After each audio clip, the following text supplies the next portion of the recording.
Now we're going to read a study that would get me banned if I wasn't quoting it word for word. This is a Johns Hopkins study. That means I didn't do the study. Johns Hopkins did the study. Tristan Hopper writes, February 2nd, 2022, we find no evidence that lockdowns, school closures, border closures, and limiting gatherings have had a noticeable effect on COVID-19 mortality.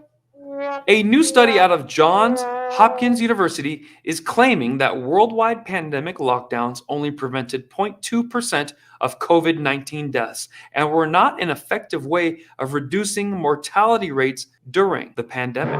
Wow. Hello.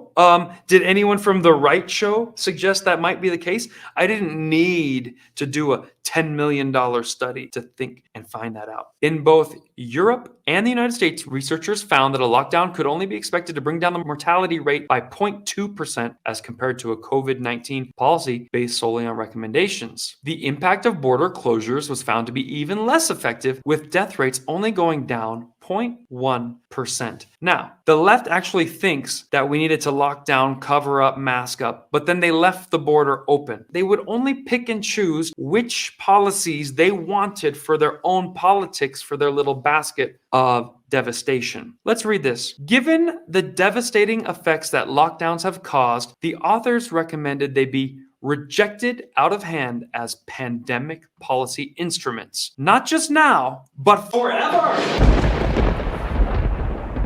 Forever, for every pandemic ever to happen again. Now, just for saying that 6 months ago or a week ago, I would have gotten fired, kicked off, banned, and lose my channel. You can't do that. I mean, they still could. Hopefully they won't do that to me because I simply read the study from National Post, which came from the Johns Hopkins study. Okay. And all of that is posted online. You can go ahead and read it. You can go ahead and find it, and you can figure out which researchers put that together. But it is immeasurable how much damage these lockdowns cause. If you ask me, say, what would a comedian have done? Very simple. Medicine is not one size fits all. I would have said, young, healthy people, you're going to live this way.